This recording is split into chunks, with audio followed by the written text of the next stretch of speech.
এই অন্ধ মেয়েটি যখনই দেবদাকে একটি আপেল দেয় ঠিক তখনই দেবদা খুশি হয়ে তাকে তৃতীয় অলৌকিক জাদু শক্তির একটি দৃষ্টি দান করে, যার মাধ্যমে মেয়েটির আশেপাশে সবকিছুই দেখতে পায়। অন্ধ মেয়েটি তৃতীয় চোখের জাদু শক্তি ফিরে পেয়ে সেখানে দাঁড়িয়ে দেবদার সামনে কসম করে, আমি কালই এসে এই মূর্তিটি খুব সুন্দরভাবে নির্মাণ করব। এই প্রতিজ্ঞাটি পূরণ করার জন্য মেয়েটির অনেক টাকার দরকার। টাকার জন্য মেয়েটি জোয়ার বোটে যায়। দালাল অন্ধ মেয়েটিকে দেখে ভাবে একে আমি এক নিমিষে হারিয়ে দিব।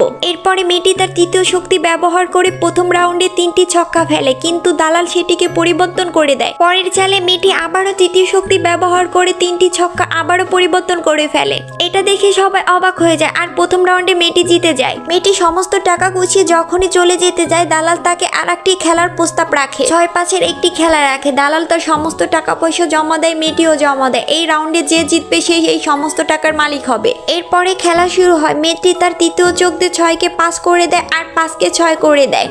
দ্বিতীয় রাউন্ডেও মেয়েটি জিতে যায়। এরপর দালাল অন্ধ মেয়েটিকে হুমকি দেয়, এখান থেকে একটা টাকা নিয়ে তুই বাহিরে যেতে পারবি না, যদি যাস তাহলে তোকে জানি শেষ করে দিব। কিন্তু অন্ধ মেয়েটি ভয় পায় না। দালাল বলে তুই অন্ধ না, অন্ধ হয়ে থাকার ভান করে আমাদের সাথে চিট করে তুই জিতেছিস। এরপর মেয়েটি বলে তোমাদের যদি বিশ্বাস না হয় আমি অন্ধ, তাহলে তোমরা আমার চোখের কাপড় খুলে চেক করে দেখতে পারো আমি অন্ধ কিনা। অন্ধ মেয়েটির চোখ থেকে কাপড় সরাতে সবাই বুঝতে পারে মেয়েটি আসলে অন্ধ, কিন্তু সবাই হত অবাক হয়ে যায় অন্ধ মেয়েটি কিভাবে এইভাবে সঠিকভাবে চাল চেলে গেমগুলো জিতে গেল।